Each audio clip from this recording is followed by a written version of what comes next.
এই ফলতার পুষ্পা, সেই পুষ্পা তৃণমূলের জাহাঙ্গীর খান, সে কোথায়? প্রচারের শেষ দিনে ঝড় তুলেছেন শুভেন্দু অধিকারী, দেখা নেই অভিষেকে। ভোটের আগে কি তাহলে ঝুঁকে গেলে ফলতার পুষ্পা? সিংহাম আইপিএস অজয় পাল শর্মাকে হুঙ্কার দিয়েছিলেন জাহাঙ্গীর, নিশ্চয়ই আপনাদের মনে আছে, পুষ্পা ঝুঁকেগা নেই বলেছিলেন এই জাহাঙ্গীর। সে কোথায়? তৃণমূল ক্ষমতাচ্যুত হওয়ার পরই ঘরে ঢুকে গেছে পুষ্পা। অভিষেককে রেকর্ড লিড দেওয়া ফলতায় দেখা নেই তৃণমূল প্রার্থী।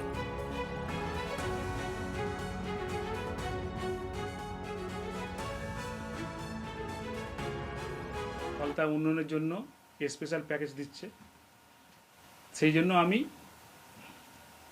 আগামী 21শে মে যে রিপোল আছে, সেই রিপোলের কন্টেস্ট থেকে আমি নিজেকে দূরে সরিয়ে নিলাম।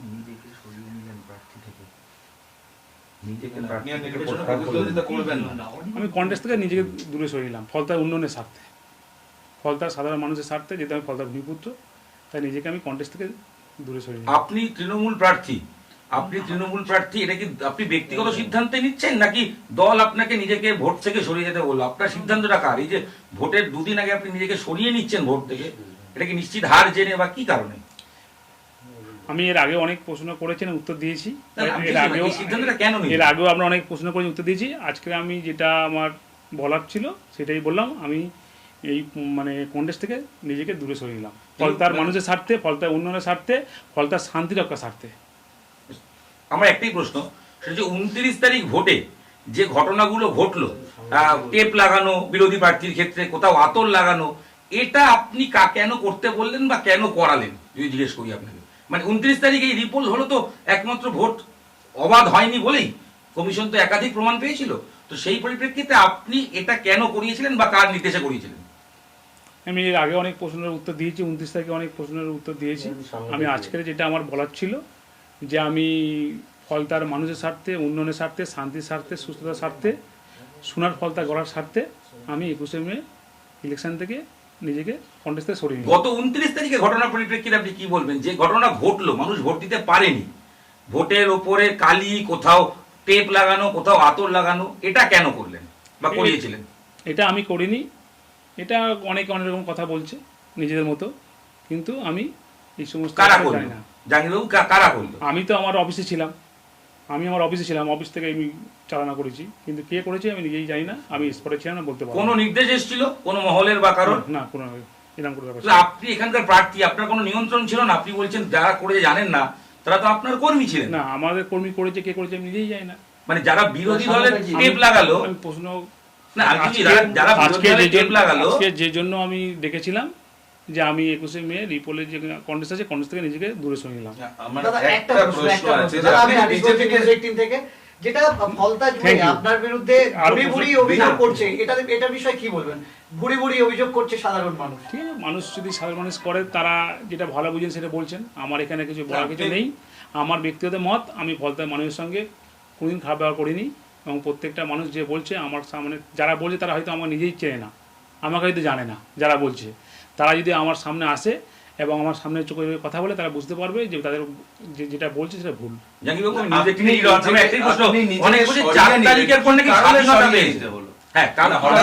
আমার যেটা বলার ছিল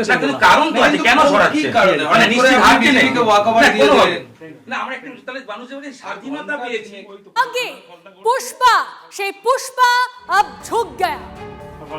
এতদিন সোনার ছিল না, আরো সোনার ফলতা করার জন্য। না, সোনার বাংলার কথা বিজেপি বলতেন, এতদিন আপনি বলছেন সোনার ফলতা। ঠিক আছে,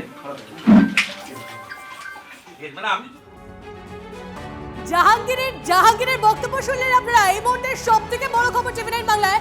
ডেটটা দেখুন, আজকে 19 তারিখ, 21 তারিখ ভোট রয়েছে, উপনির্বাচন রয়েছে, আর সেই উপনির্বাচন থেকে, পুনর্নির্বাচন থেকে নিজেকে সরিয়ে নিলেন পুষ্পা জাহাঙ্গীর।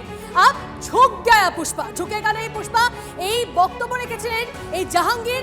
এখন তো ভোটের লড়াই থেকে নিজেই সরে গেলেন। আর কেমন যেন মুখটা দেখুন, তার বডি ল্যাঙ্গুয়েজ দেখুন, সেই জোশটা কোথাও একটা উধাও, সেই ব্যাপারটা নেই। মধুকল্পিতা, যে কথা অজয় পাল শর্মাকে, আইপিএস অজয় পাল শর্মার সঙ্গে যখন তার উদ্দেশ্যে যখন তিনি বলেছিলেন যে ঝুঁকে গেল এই পুষ্পা, সেই ব্যাপারটা নেই। প্রদীপ তো আমাদের প্রতিনিধি আমাদের সঙ্গে রয়েছেন। প্রদীপ, তো এই জাহাঙ্গীর পুষ্পা যে একসময় বলেছিল যে ঝুঁকেগা नहीं পুষ্পা, ও আমি ঝুঁক গয়া, সে তো আর তার বডি ল্যাঙ্গুয়েজটাই পাল্টে গেছে কেমন জানি।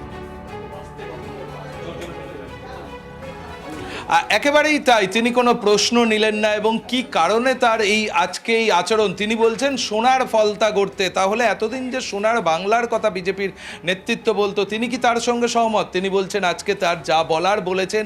এবং দেখো, মাত্র আর 3 ঘন্টা বাকি রয়েছে পুনর্নির্বাচনের প্রচারের শেষ মুহূর্তে।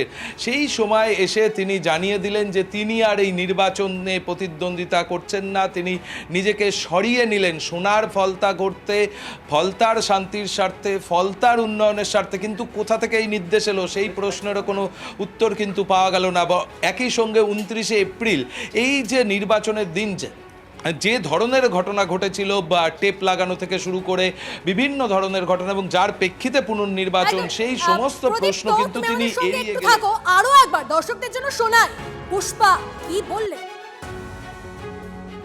আমি ফলতার ভূমিপুত্র, আমি চাইবো ফলতার শান্তিতে থাকুক, সুস্থ থাকুক, ভালো থাকুক এবং ফলতায় আরও বেশি বেশি উন্নয়ন হোক।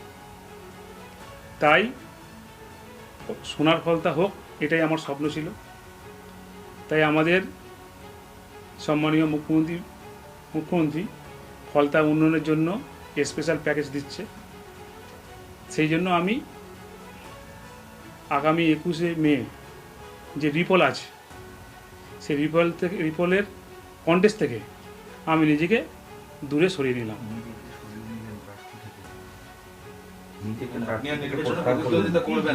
আমি কন্টেস্ট থেকে নিজেকে দূরে সরিয়ে নিলাম ফলতার উন্নয়নের স্বার্থে, ফলতার সাধারণ মানুষের স্বার্থে। যেহেতু আমি ফলতার ভূমিপুত্র, তাই নিজেকে আমি কন্টেস্ট থেকে দূরে সরিয়ে নিলাম। আপনি তৃণমূল প্রার্থী, এটা কি আপনি ব্যক্তিগত সিদ্ধান্তে নিচ্ছেন, নাকি দল আপনাকে নিজেকে ভোট থেকে সরিয়ে যেতে বললো? আপনার সিদ্ধান্তটা কার? এই যে ভোটের 2 দিন আগে আপনি নিজেকে সরিয়ে নিচ্ছেন ভোট থেকে, এটা কি নিশ্চিত হার জেনে বা কি কারণে?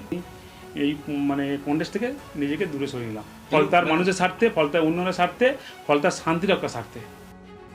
আরো একবার কথা বলবো প্রদীপ্তর সঙ্গে।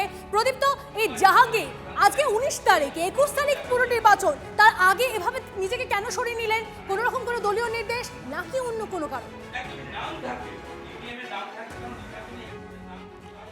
দেখো, অন্য কোনো কারণ রয়েছে কিনা সেই চর্চা কিন্তু ইতিমধ্যেই শুরু হয়েছে। কোথাও কি নির্বাচনের পরাজয় একেবারে অনিবার্য, এটা পরিষ্কার হয়ে গিয়েছে। এবং শুধু পরাজয় নয়, কোথাও কি এটা স্পষ্ট হয়ে গিয়েছে যে যেভাবে লোকসভা নির্বাচনে 1,62,000 ভোটে তিনি লিড দিয়েছিলেন অভিষেক বন্দ্যোপাধ্যায়কে, সেটা আর সম্ভব তো নয়, বরং তার পরাজয় কোথাও লক্ষাধিক ভোটে ঘটতে চলেছে। সেসব বুঝেই কি, নাকি দল কোনো সিদ্ধান্ত নিল, দল কি তাকে কোনো নির্দেশ পাঠালো, নাকি অন্য কোনো সমীকরণ তৈরি হয়েছে রাজনৈতিক ক্ষেত্রে? তার কারণ তিনি বাংলার মুখ্যমন্ত্রীর উন্নয়নের কথা বলছেন, যে মুখ্যমন্ত্রী কিন্তু তার দলের বিপক্ষে থাকা, অর্থাৎ শুভেন্দু অধিকারীর কথা বলছেন। একটা বিষয় কিছুক্ষণ আগেই আমরা তৃণমূলের মুখপাত্র অরূপ চক্রবর্তীর সঙ্গে কথা বলছিলাম। তিনি তো ভীষণ কনফিডেন্ট ছিলেন যে এই জায়গায় ফলতাতে তারা জয়ী হবেন, কিন্তু সেই তার সঙ্গে কথা বলার কয়েক মিনিটের মধ্যেই ঘোষণা করে দিলেন এইখানকারই তৃণমূল প্রার্থী যে তিনি এই নির্বাচন থেকে সরে দাঁড়াচ্ছেন।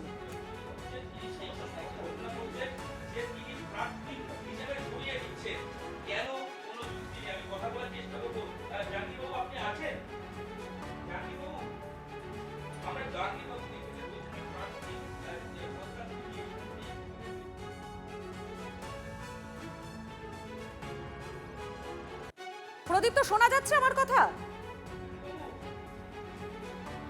আরেকবার যদি প্রশ্নটি করেন। প্রদীপ্ত, আমরা কিছুক্ষণ আগে তৃণমূলের মুখপাত্র অরূপ চক্রবর্তীর সঙ্গে কথা বলছিলাম। তিনি কিছু মিনিট আগেই তিনি বললেন যে তারা নাকি ভীষণ কনফিডেন্ট এই ফলতাতে তারা জিতবেন। এই কনফিডেন্টটা তিনি বলার কয়েক মিনিটের মধ্যেই ঘোষণা করছেন ফলতার তৃণমূল প্রার্থী যে তিনি নির্বাচন থেকে সরে দাঁড়াচ্ছেন। দেখো, এটা কি কোথাও কোনো কমিউনিকেশন গ্যাপ, নাকি এটা আগে থেকেই একটা পূর্ব পরিকল্পনা যে জাহাঙ্গীর খান এই সময় বলবেন, তার আগে তৃণমূল নেতৃত্ব তারা জয়ের বিষয়ে আত্মবিশ্বাসের কথা বলবেন? এইগুলো কি আগে থেকে কোথাও পরিকল্পনা ছিল কিনা সেটাও কিন্তু কোথাও স্পষ্ট নয়। এমনকি তিনি যে কথা বলছেন যে এটা দলের নির্দেশ কিনা, সে প্রশ্নও তিনি এড়িয়ে গেলেন। বারংবারই তিনি বলছেন সোনার ফলতা করার কথা, ফলতার শান্তির কথা, ফলতার উন্নয়নের কথা বলছেন। কিন্তু কি কারণে, কোথা থেকে নির্দেশ এলো, কারাই বা নির্দেশ দিল, কেনই বা মাত্র একেবারে পুনর্নির্বাচনের প্রচারের মাত্র 3 ঘন্টা, প্রচারের শেষের মাত্র 3 ঘন্টা আগে তিনি সরে গেলেন। আর কোনো প্রশ্নের কিন্তু কোনো উত্তর তিনি দিলেন না। এবং পুষ্পা ঝুঁকেগা নেহি এই কথা তিনি যখন বলেছিলেন, যখন অজয় পাল শর্মা এখানে দায়িত্বে এসেছিলেন অবজারভার হিসাবে, সেই দিনগুলোর কথা। তুমি যে কথা বলছো আমি দর্শকদের আরো একবার শোনাবো। এই জাহাঙ্গীর ঠিক অজয় পাল শর্মাকে উদ্দেশ্য করে কি মন্তব্য করেছিলেন। তিনি বলেছিলেন পুষ্পা ঝুঁকেগা নেহি, কিন্তু পুষ্পা ঝুঁকেই গেল।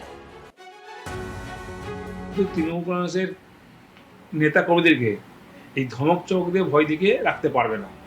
উনি যদি নিজেকে সিংহ মনে করে সিনেমার আর্টিস্টে, আমরাও পুষ্পা ঝুঁকেগা নেই। আমরা ঝুঁকবো সাধারণ মানুষের কাছে, আমরা ঝুঁকবো গণদেবতার কাছে। কোনো দিল্লির পুলিশ বা বিজেপির দালালদের কাছে আমরা মাথা নত করবো না। জাহাঙ্গীর খান ছোটোবেলা থেকেই লড়াই করে উঠে এসছে। আমি ছোটোবেলাতে যেটা দেখেছি শোলে বই, সে আমজাদ খানের জো আদমি ডর গিয়া ও আদমি মার গিয়া। জাহাঙ্গীরের ডিকশনারিতে ডর বলে কিছু নেই। আমরা ভয় পাই অন্যায় দেখে, অপরাধ দেখে, কিন্তু কে ধমকাবে, চমকাবে, ভয় দেখাবে, জাহাঙ্গীর খান তাতে কর্ণপাত করে না। যতবার ইলেকশন হয় আমি আমার রুমের ভেতর থেকে কন্ট্রোল রুম খুলে ফোনে আমি সঙ্গে যোগাযোগ রাখি, কোথায় কি পোল হচ্ছে না হচ্ছে, ভোট হচ্ছে করি। তা আমাকে গিয়ে বন্দি কেন, আমাকে যাই করুক, ফলতার মানুষ আমার সঙ্গে আছে।